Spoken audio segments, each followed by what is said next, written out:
Boa noite a todos, sejam todos muito bem-vindos à nossa reunião de oração por missões, pela obra de missões mundiais. E nesses dois últimos encontros, de hoje e de amanhã, nós vamos estar trazendo aqui para os irmãos um pouco do contexto da obra missionária nos países muçulmanos. Quero aproveitar para fazer uma divulgação desse material aqui. Não adianta projetar muito porque está invertendo a imagem, né? O título do livro é Um Vento na Casa do Islã. David Gerson, o autor, é um missiólogo, então ele analisa nesse livro diversos movimentos de conversão de muçulmanos para Jesus. É o que ele chama de movimentos para Jesus. Então, pessoas convertendo ao Evangelho do Nosso Senhor e Salvador, Jesus Cristo. E nesse livro, então, ele fez um trabalho de campo, visitando várias localidades, conversando, entrevistando novos convertidos, pessoas que trabalham nos campos, pessoas que treinam esses novos convertidos. Ele nos informa, obviamente, que o nome dos personagens que são narrados ali, todas pessoas reais, mas os nomes foram trocados, as localidades também, ele nunca informa com certeza qual a cidade, qual a localidade que se encontra aquela pessoa, por razões de segurança. Para os irmãos terem uma ideia, nesse livro ele só abordou movimentos que produziram pelo menos 1000 batismos, ou seja, batismo de 1000 convertidos, no mínimo, nas últimas 2 décadas. Então, movimentos que produziram um número menor de batismos, ele não analisou nesse livro. Ele identificou cerca de 70 movimentos dessa natureza em 29 países muçulmanos. Por isso, o título do livro, Um Vento de Deus na Casa do Islã, porque de fato é um movimento generalizado, acontecendo em diversos países simultaneamente, de pessoas sendo despertadas espiritualmente para a realidade de Deus, a realidade do Evangelho de Cristo, e abrindo seus corações e aceitando a Cristo. E eu queria só destacar para os irmãos que a conversão nos países muçulmanos, países de maioria muçulmana, a conversão para qualquer outra religião, e para o cristianismo em particular, é sempre uma coisa muito dramática. Vários países muçulmanos adotam a pena de morte, então o sujeito pode sofrer um processo de pena capital por apostasia. Em outros casos, em outros países, ele pode ser processado e passar anos na cadeia por ter apostatado de sua fé islâmica em favor de outra religião. Os laços familiares ficam completamente fraturados, a não ser que a família toda se converta, mas quando é só um que se converte na família, ele praticamente é expulso de casa e perde completamente o contato com a família, com a comunidade na qual ele foi criada. Então, quando a pessoa se decide, se submete e aceita e deseja passar pelo processo de batismo, isso é uma evidência muito forte de que de fato houve uma conversão, um novo nascimento genuíno, naquela vida.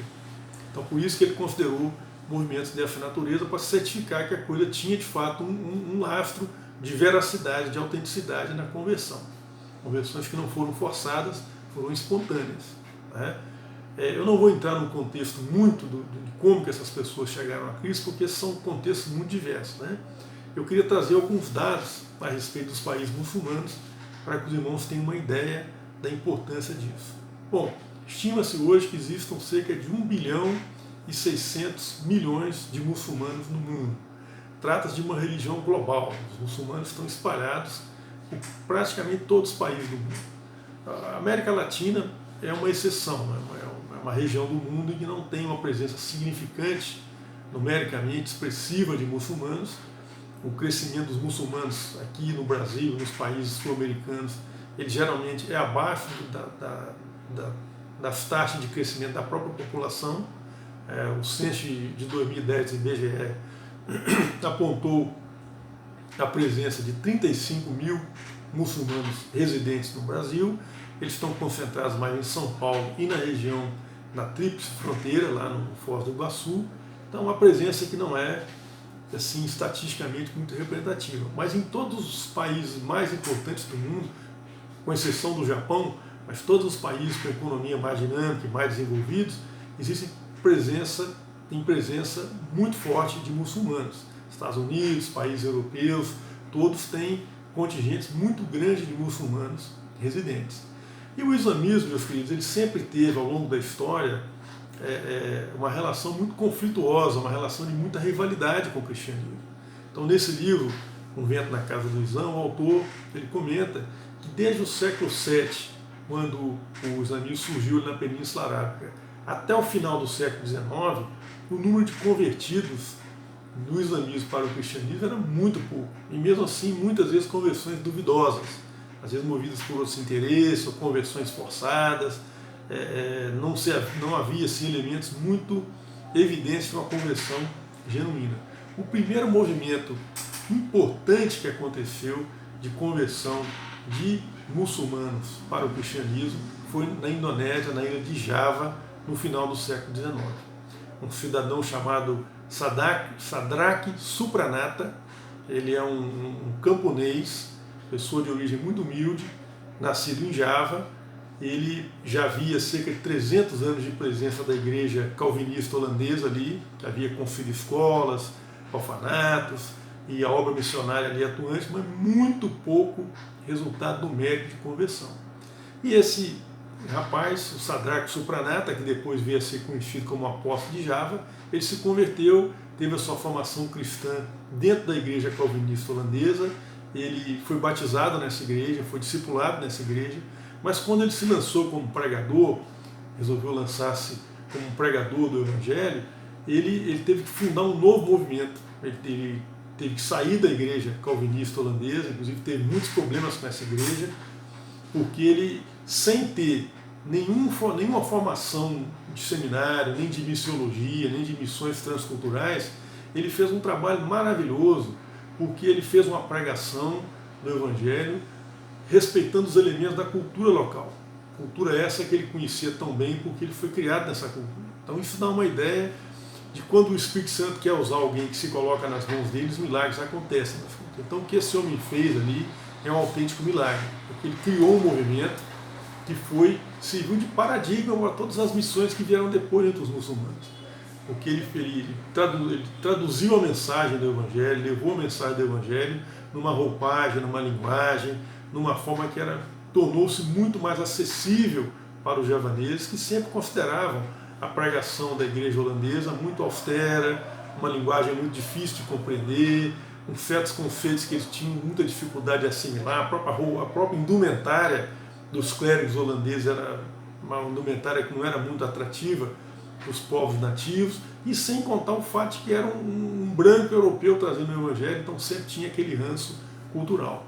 Esse Sadraque Supranata, o apóstolo de Java, ele levou 20 mil convertidos muçulmanos a Cristo durante seu ministério direto de sua vida. Ele viveu 90 anos.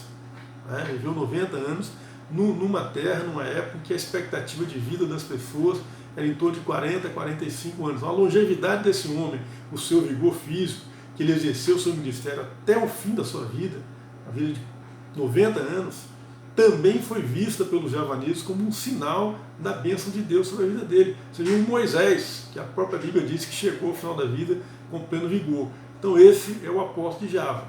E para demonstrar a grandeza desse homem, meus queridos, que fez um ministério tão grande e tão irrelevante, quando ele, ao final da sua vida, ele percebeu que a igreja que ele criou não ia ter sustentação, o que ele fez? Ele encaminhou esses convertidos para a igreja calvinista holandesa, que havia tratado tão mal o apóstolo de Java por ele ter fundado um movimento próprio e que deu muito mais resultado no mérito do que os 300 anos que a igreja holandesa estava lá. Então ele percebendo que aquele trabalho talvez perecesse perante as pressões sociais, as pressões dos próprios islâmicos vizinhos, e por não ter uma liderança tão eficaz na sua própria igreja, essas pessoas acabaram sendo encaminhadas e absorvidas na igreja calvinista holandesa.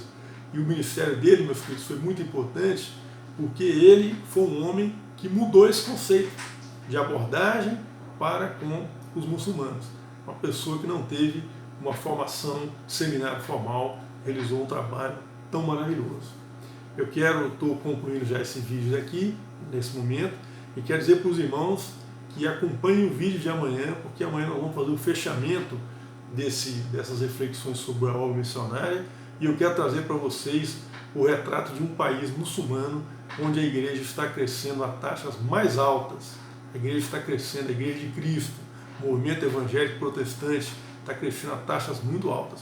Eu não vou falar qual país que é, porque eu te aguardo amanhã para a gente trazer esses dados. São dados maravilhosos que vão abençoar a sua vida, que vão trazer um estímulo a mais para que nós possamos sustentar essa obra de missões com nossas orações e com as nossas ofertas. Deus abençoe a todos.